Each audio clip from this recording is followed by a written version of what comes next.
Welcome in another edition of Green and Growing. Steve Sparky Fifer with you, 1250 AM thefan.com. Our guy Nathan Marzion, follow him on Twitter at Nathan Marzion. News breaking this morning, Thursday morning, as we record this Thursday evening, that Terry Stotts, Bucs assistant coach, the guy that we talked about previously on the Green and Growing about, oh man, it's going to be so great. Him and Lillard are on the same page. Lillard talking about, oh man, it's great to have him here, familiar face, chopping it up, me and him hanging out and talking and catching up and the whole deal. And I know what the offense is that he's running because it's the offense that we ran in Portland. Terry will be able to, drop plays out of bounds. We were talking about how great that was. Prunty knows Giannis, so he can drop some plays for Giannis out of bounds if they need.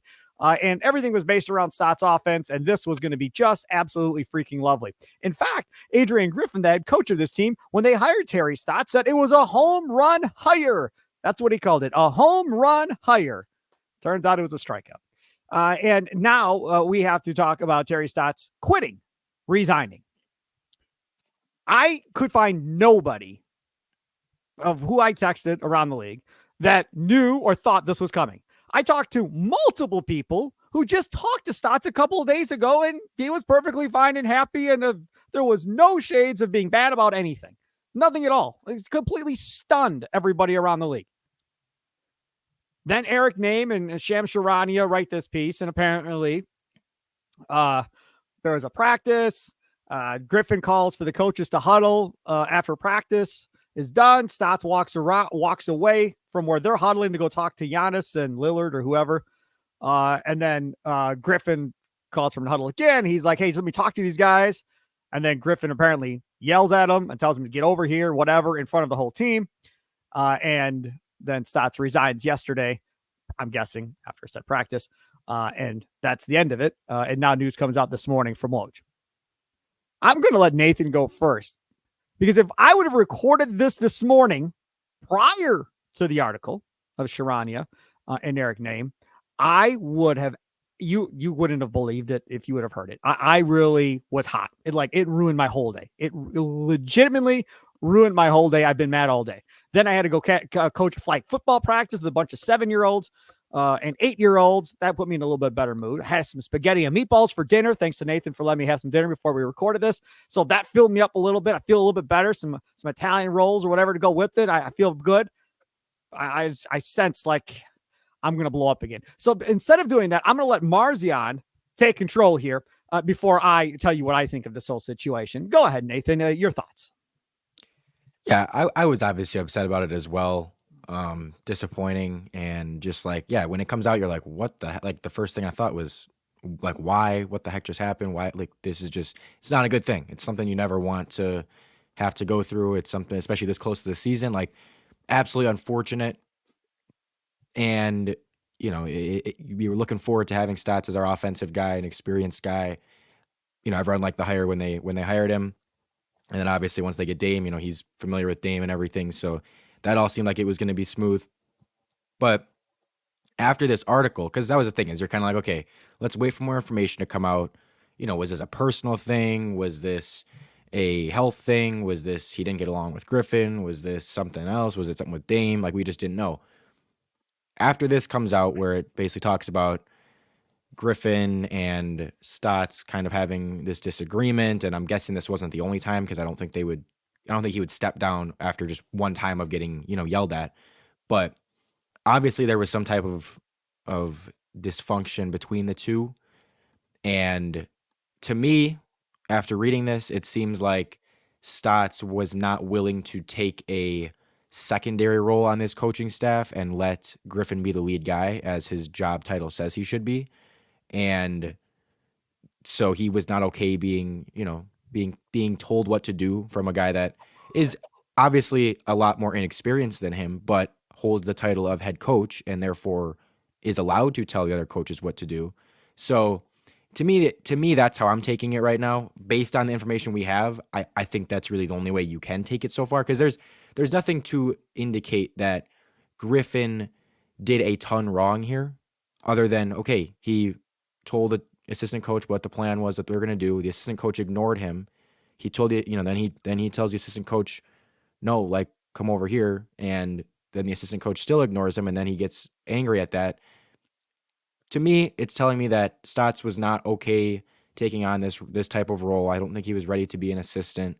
And at the end of the day, if that is the case, then I'm glad that this happened early. I'm glad that this isn't something that he stayed on and there was kind of this dysfunction all season, because obviously this seems like something that would have eventually boiled over and um, really caused a distraction. So I'm glad that at least this distraction is happening before the season. I know it's close to the season, but it's not happening in the middle of the season. It's not happening at the end. It's not happening throughout the season. So they can, address it, move on from it, get someone new in now rather than, Who? again, going through this whole, I don't care. Who? I started going through Terry Stotts coaching staffs in Portland. And the lead guy, he just got hired by the Phoenix Mercury or whatever, the WNBA, literally like a couple days ago as the new head coach. He had been out there, could have probably snagged him, Tibbetts or whatever his name is. He got hired. So I started going through some of the other guys that had been on his coaching staff. Nathan, who's going to run the offense? Prunty didn't run this offense. Prunty didn't run this with kid. This was Stotts' offense. Are they going to let Lillard draw plays coming out of timeouts because he knows the offense? Or are they going to try to change the offense now? You can bring someone in here that can run a successful offense with this team. This isn't like rocket science. No, but you're saying you're changing the offense then. So everything you put in, there's not much to change. It's going to be largely, there's not a ton to change. It's going to be largely pick and rolls. It's going to be largely, okay. Stotts' offense? I'm saying that you can run a very successful offense very simply with these 4 players that they have. I'm not saying that. Yes. What I'm telling you is, I don't care what Stotts' offense was. That's the problem. That's the problem. The problem is Lillard knew the offense and was helping teach the other guys what they were going to run. Now, the guy who's leaving, you're saying, who cares? Throw it out there. Right. Because the Bucks half-court offense in the playoffs has been something special, right? So now you're going to they have Damian Lillard instead of Jrue Holiday now, so that should help a little bit. We hope. I mean, no, I say that sarcastically because it should help a dramatic amount. So you would think so. So now Prunty's going to run kids offense? Is that what we're going to do? I just want to ask, do you think that there's you think that there's a decent chance that a coach comes in here and they have like a not top 10 offense in this? I think there's a decent chance they don't replace Stotts because Griffin doesn't want to deal with it again. And how do you think their offense would be? How do you think their offense would be? That's going to be the kid offense. That's what it's going to be. And everybody's going to lose their mind. Because that means Giannis is going to be attacking the rim more and being more going towards the rim. It's not going to be all this other 3-point happy crap because that's not what Prunty and Kidd ran for all those years. That's not what it was. Stotts, yes, a lot more threes and so forth, more closer to Bud. Now, again, I don't know what he was going to run with Lillard and Giannis, and obviously pick and roll, right, obviously. Every person on the earth knows Giannis and Lillard are going to run pick and roll. Pretty sure every defense coming in is going to know they're going to run the pick and roll. How are we going to try and defend it? And maybe it's impossible. Maybe you can't defend it. Then to your point, you're right.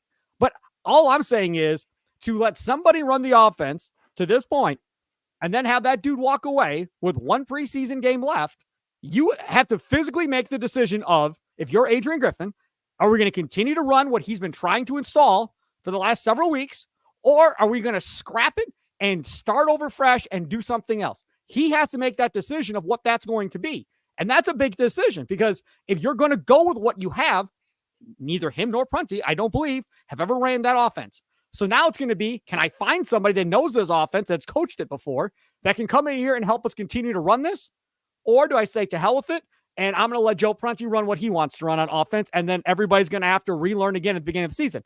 Now, it doesn't matter from the aspect of regular season wins in November and December, whatever. So if this ends up being an extended training camp and exhibition season for a month while you put a brand new offense in and scrap the one that you have, well, then so be it. You end up with more losses than you wanted, but who cares? It's, as Nathan will tell you, it's not about the regular season. It's about winning in the playoffs. So as long as this all works out and the offense is successful, that's fine. That's really what it is at the end of the day. They have to figure out, are they going to run the Stotts offense, or are they going to say to hell with it and let Joe Prunty run what he wants? That's what they have to, or hire somebody else, which at this point, I don't know who's left out there who you could go get. Yeah, and of course, I'm not arguing. It's obviously a bad position to be in. Obviously, you don't want this to happen. You ideally want to have this guy that has been running the offense to continue running it. You don't want to have someone just randomly, you have to kind of scrap everything, or you have to all of a sudden make this decision. But as you said, it's okay if this takes a little bit of time to come together and for them to kind of figure out what they want to do. their season really starts around the All-Star break. And even, I'd say, late February is when the season really starts for this team of like, that's when you really should be starting to look good. That's when things should start to get nailed down. And it should be like, this team looks like a playoff team. Like this looks like a championship team.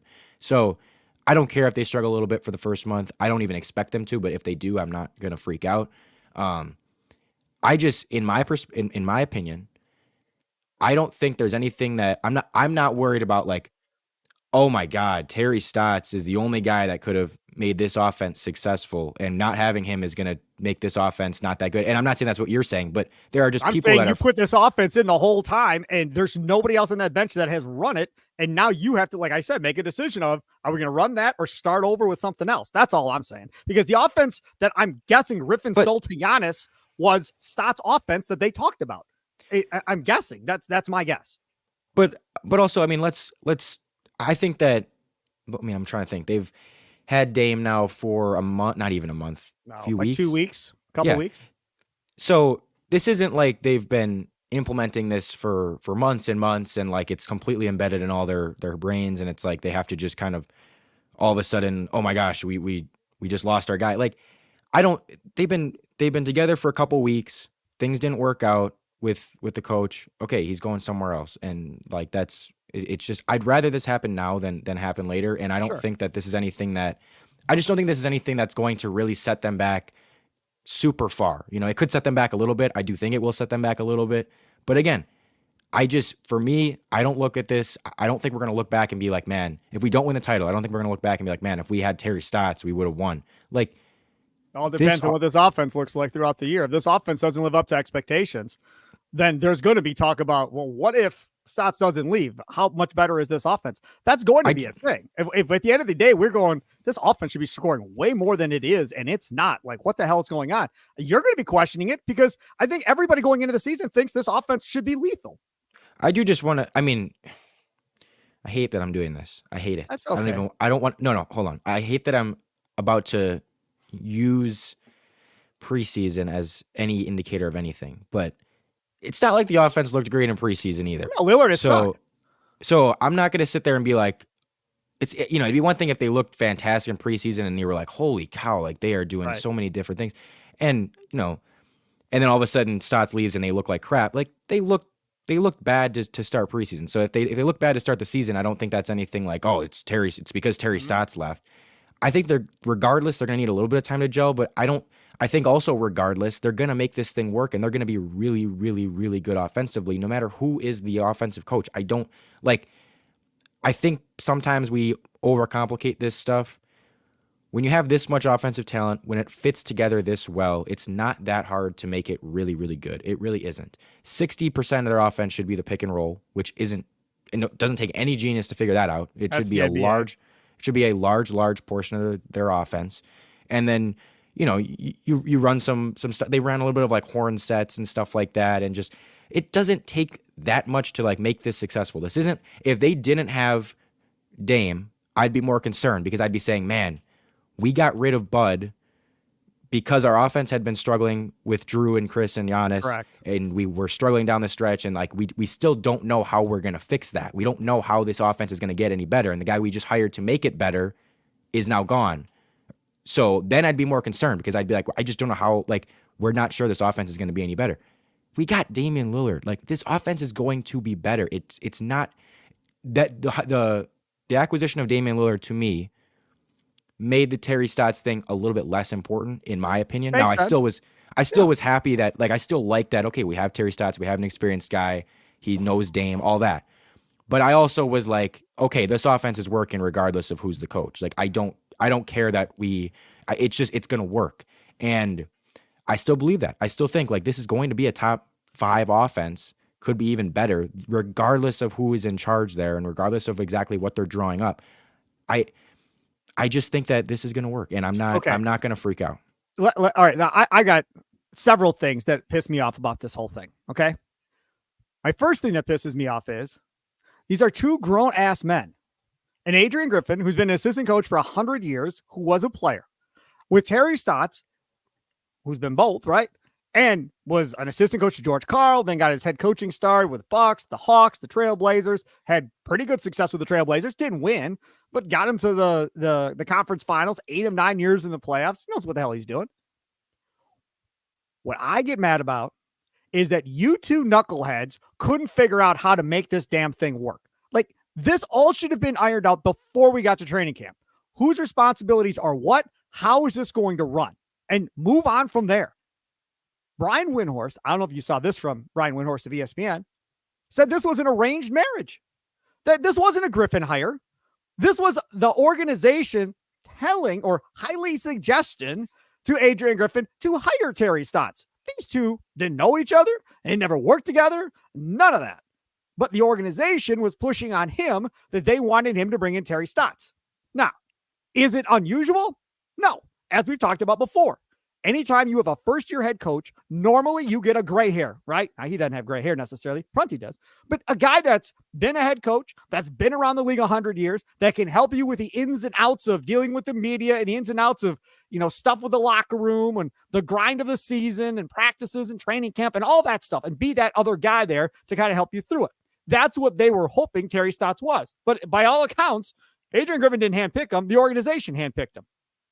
So that's problem A. Problem B in all of this is, let's look at the National Football League. How many times have you seen a head coach who's an offensive guy hire a defensive coordinator and say, dude, it's all you. I'm staying out of it. You do what you got to do. I'll run the offense. You run the defense, and we're good. Just stay out of each other's nose, and we'll be fine. See it all the time in football. All the time. This should have been a situation where Terry Stotts and Adrian Griffin should have just drawn a line in the sand. Like, I'm going to run the offense. You coach the team. Matemo's going to run the defense. Help Matemo. I don't care what you do. Me and Prunty are going to run the offense, and that's how it's going to go. And clearly, that's not how it went. Clearly, there was beef going on throughout this whole thing. And I don't know, maybe if Terry Stotts, and again, I have no inside information, but I don't know, maybe Terry Stotts didn't think Griffin was the guy for the job. Maybe Terry Stotts coached with Adrian Griffin a little while and said, this dude ain't it. Like, he should not be a head coach. Like, he's doing several things wrong here, and he ain't listening to a word I say. Maybe there was a respect issue. Maybe he just didn't think Adrian Griffin was the guy. And Griffin talks to the media and is like, well, I don't know what happened. Talk to Terry. That pissed me off. Like, at this point, you must send Joe Prunty out there to do press instead of Adrian Griffin. Come on, man. You don't know? This is my thing. Having been a manager before, okay? If you've got a good employee like Nathan Marzion, right? He's a great employee. Just, you love yourself some Nathan Marzion. He does goes above and beyond and everything that he does. And Nathan Marzion comes to you and says, I'd like to give my 2-week notice. And you're floored. You're like, Marzion's my best employee. I can't let Marzion go. What's wrong, Nathan? Is it something I did? Is your coworkers? What's going on? Are you looking for more money? What's the deal? You are asking, or you should be asking as a manager, questions as far as why are you leaving? If you like the person. Okay? Now, if Marzion's a horrible employee and not that good anyhow, and he says, hey, I'm giving my 2-week notice, you go, oh, good luck. Good luck in your future endeavors. Have a good day. And that's it. That's the end of the conversation. Cool. I don't care where you're going. Don't care why you're leaving. Didn't want you anyhow. See you later. So one of two things happened here. A, Griffin didn't want him anyhow. So when Stotts said, I resign, Griffin said, cool, see you later, and walked out. And he may not really know what happened. Or B, which I think is more likely, Stotts resigned maybe to John Horst, maybe not to Adrian Griffin. And Horst said what's going on, and he told Horst everything that's going on. Do I think Griffin knows? I think Griffin definitely knows, and Griffin definitely doesn't want to talk about it. That's my guess, because he doesn't want to throw Stotts under the bus one way or the other. So Griffin's trying to take the high road here. Terry's a great coach, a great human being. I wish him nothing but the best, and whatever he decides to do, So he took the high road and played dumb and said, I don't know what happened. I got no idea what's going on. And he took the high road. That's the decision he decided to take, which, I mean, I get it, but I don't think we have to play the game of I don't know. All I had to say is if there was beef, just say, hey, you know what? Terry and I weren't on the same page a lot. We never worked together. We kind of figured it out here as we were going that we were kind of weren't getting on the same page as how we wanted to do it. And he decided that, he didn't want to be a part of it anymore. Okay, done. Like, it is what it is. That's what it was. But the whole, I don't know, go ask Terry. I mean, come on. Well, ridiculous. He didn't say, I don't know. He just said, you're going to have to ask him, because I think he's just saying, out of respect for him, I'm not going to sit there and behind his back oh, well, this is what happened. This would happen. This would happen. Play. He said, she said. Like, I think he's just saying, it was his choice. So you ask him why he left. I want to let him, speak for himself rather than Griffin speaking for him. I don't think it, and he did say, in the interview, I don't know if you saw this, but he did say, he's like, yeah, we met, like we talked about it. We had a good conversation. They talked about this. This wasn't just all of a sudden he's gone and he didn't tell Griffin or he didn't talk to anyone about it. Like apparently he met with Griffin. Apparently he met with Dame and Chris and all those guys and then left. But I don't think this is Griffin. Like Griffin didn't say, I don't know. He didn't say, oh, I'm not sure why You'll have he's to ask leaving. Terry. That's what he said, right? Yeah, but that's different than saying I don't. I got the quote right here. You're going to have to ask Terry. That's different than saying I don't know. He's saying ask him because it's his choice. You can talk to him about it. I'm not going to speak for him because it's not like that's irresponsible to like then go talking about, oh well, was Stotts available to the media? Did I miss that? I don't know. No, I don't think so.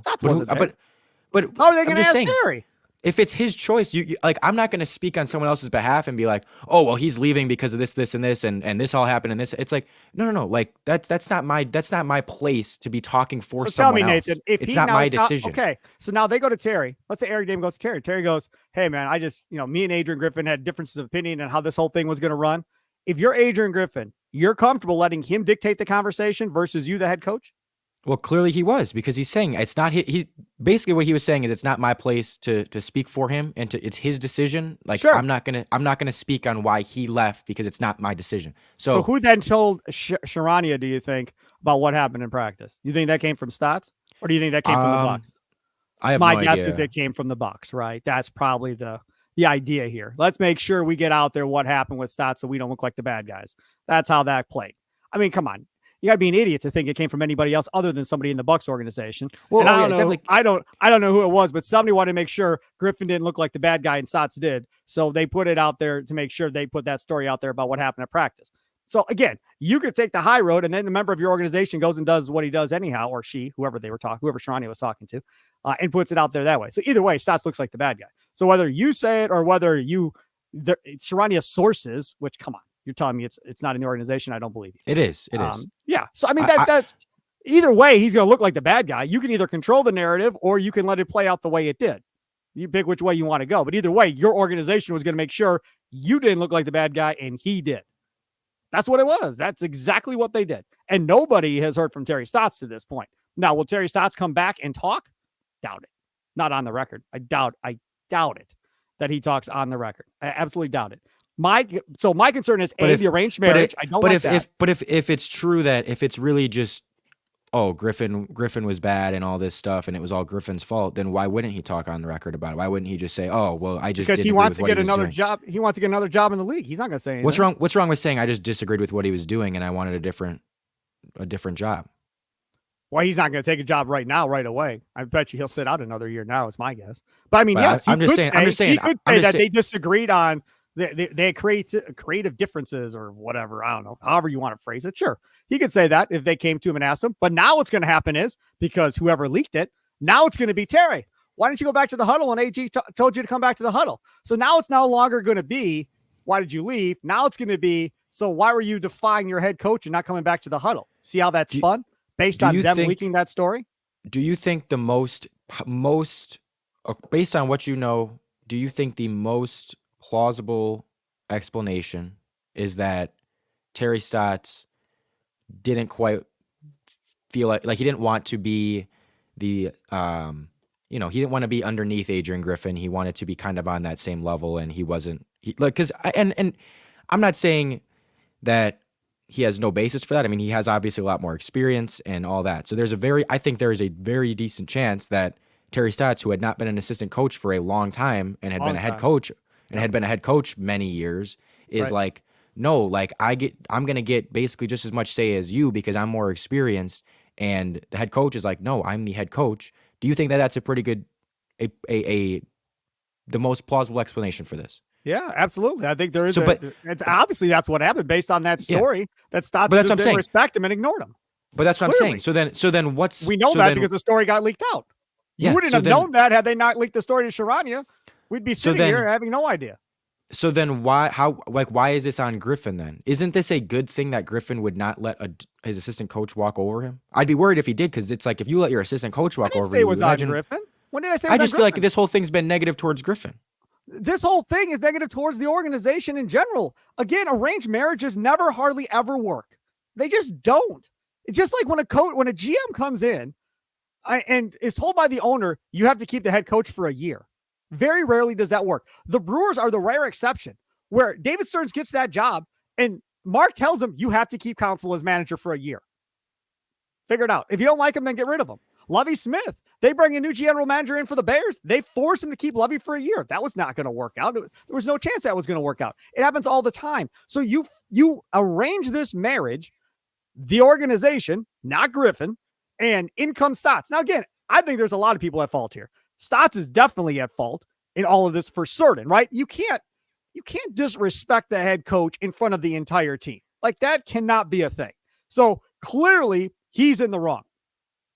From Adrian Griffin's standpoint, if there was beef, okay, and you felt tension one way or the other, then you should have nipped this in the bud and ended this sooner. Instead of waiting for him to blow up and ignore you and resign, you can feel if there's tension between people, can't you? Haven't you ever worked in well, you may not have, but I mean, if you work in an office or whatever else, but you can feel if two people don't really get each other and there's some high tension going on there. And if there but was it is early.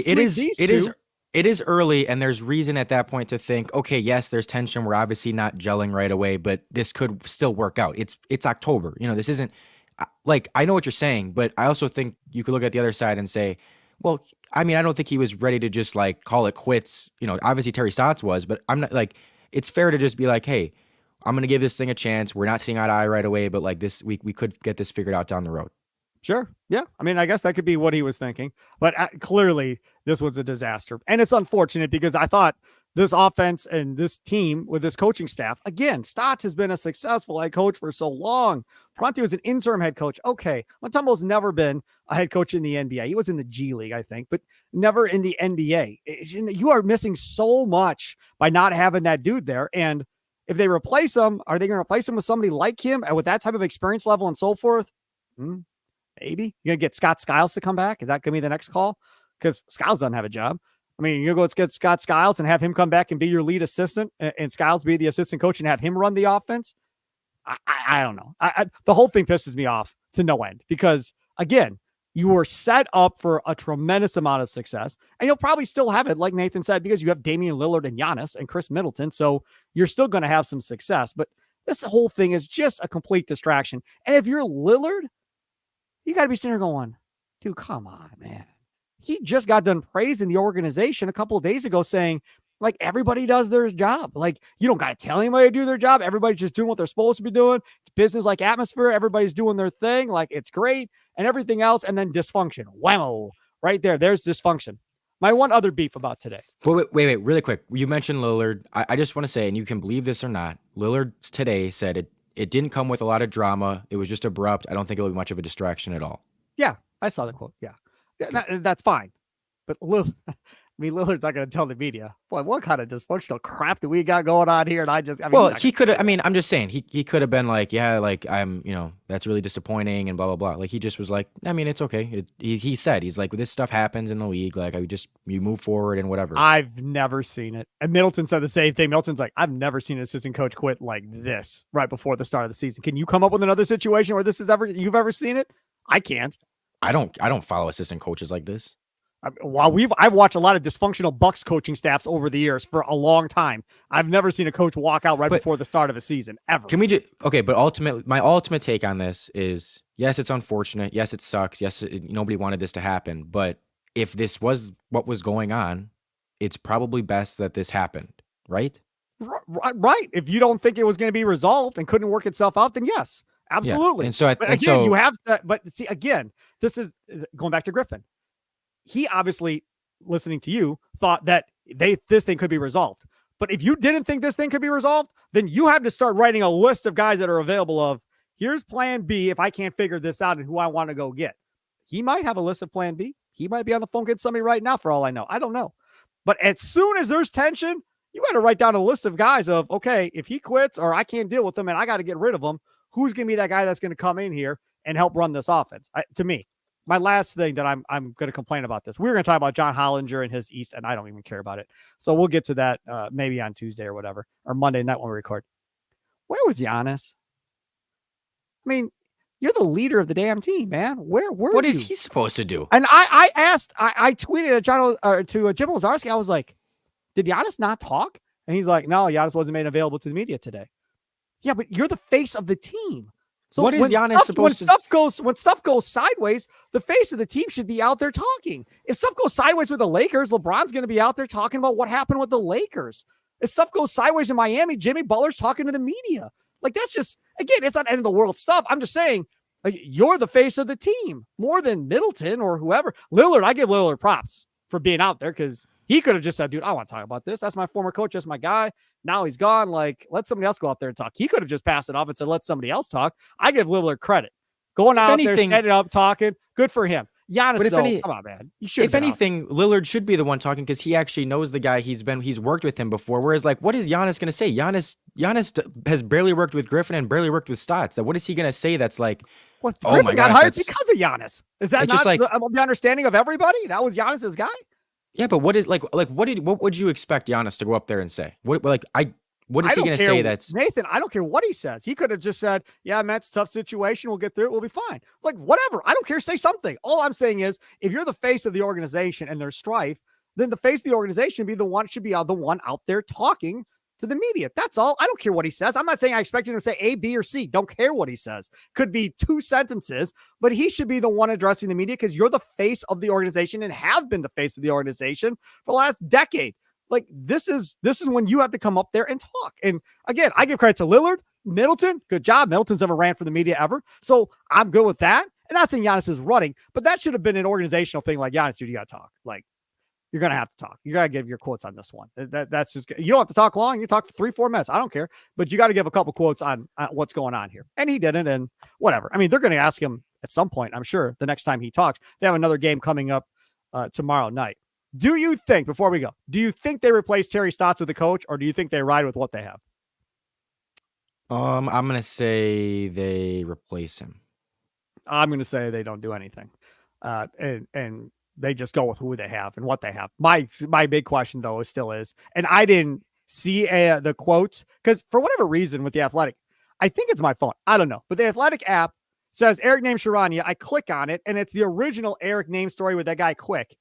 And the writer Quick, is he cover Portland maybe? I don't know. But so those two guys, that was the original article. And every time I click on it, it goes. So I text my buddy. He sends me a link. I click. Doesn't open up. Can't get it to open up on my phone no matter what I do. So he sent me a screenshot of the whole huddle thing. And Stott's not coming over. So that's how I knew that. But having said all of that, did they ask Griffin about the offense? And are they going to run this offense, or are they going to have to do something else? Did anybody ask that question? Is there a quote on him talking about whether or not they're going to stay with what they have offensively? I don't know. I didn't see anything on that. I will just say at the very end of the Athletic piece, it just says, per a team source, the Bucks will take their time in considering all options and filling Stotts' spot on the staff. Please don't do this again to this head coach. Let Adrian Griffin pick who he wants. Please don't tell him you want him to take A or B or C like you did with Stotts. Please just let him pick who he wants. I don't care if he picks somebody from Toronto that was on the Raptors staff. Fine. Who cares? Somebody from the Knicks staff that he worked with, Bulls staff. A former player teammate that wants to get into coaching. I don't care who it is. Let him pick his own guy so we don't got to go through this again. And I still want to know what this offense looks like. And now it's Joe Prunty now is the gray hair guy that you're going to have to rely on. Oh, man. I didn't see us talking about this on a Thursday night, Nathan Marzion. I didn't. I was so excited for the season. I was like, man, I saw that this morning. Hey, be excited for. Don't let a freaking assistant coach ruin Giannis Dame being together. Like, I think it was just a big key to Adrian Griffin this year. And now I think he's not going to have that same resource that he could have had. But that's the stuff that I hate seeing is when, like, I could understand being like, oh, that's unfortunate. But the people that are like, oh my God, like we're screwed and blah. It's like, we got Giannis, Dame, Chris, and Brooke together. This was I don't give a damn who's running the offense. If this was Nick Nurse, this stuff would have happened. If this was Nick Nurse, this would have happened 3 months ago because Nick Nurse is 100 times worse at dealing with people than Adrian Griffin is. But the difference is he's been a head coach. He's won a championship. So I don't care about his assistants or who it is because he's proven he can win as a head coach. Griffin's never been a head coach and the assumption is in the NBA that you need one of these guys on your bench in order to be successful. Maybe Griffin doesn't need anybody. Maybe Griffin has it all figured out and doesn't need any help. We'll find out one way or the other. But again, this offense thing will not be an issue, like Nathan says. If you're top 5 in the offense and your offense is playing well in the postseason and we have no issues, then then Nathan can say, see, all you people freaking out about Terry Stotts, you were wrong. But if this offense is 15th in the NBA or 10th or 12th in the NBA and struggles in the postseason, then Nathan's going to go, yeah, but it still doesn't have anything to do with Terry Stotts. No. It's A, B, C, D, and E. He'll already have it all laid out for why it's still not Terry Stotts. Sit back, relax, and enjoy these buckets. Yeah, we'll see. Lillard better start shooting better. I'll tell you that much. And I saw a guy that tweeted, it said, hey, don't worry. Lillard always stinks in the preseason pretty much, that he'll be fine. But he also pointed out, the guy was from Portland. He also pointed out, look, he's going to go through stretches like this in the season too, where he's not going to catch a cold for a couple of games. And then next thing you know, he'll start scoring 40 points a night like it's 20 points a night and get on some incredible hot roll, and you'll be loving life. So it is what it is. It comes with the territory. Nobody is perfect, and nobody's going to score at a high level. I just want to say, I'd rather have someone who's scoring well past the All-Star break than someone who, like Drew, where it's like he's more of, okay, he'll go off during the regular season early on, but he's going to really struggle in the playoffs. I'd easily take the second one. So. Yeah. Hopefully the organization learned no more arranged marriages, please. Nathan Marzion, you can follow him on Twitter at Nathan Marzion. You can follow me at Sparky Radio, 1250 AM, thefan.com. Enjoy the rest of your day, and we'll record another one coming up on Monday night. Enjoy. Toodles.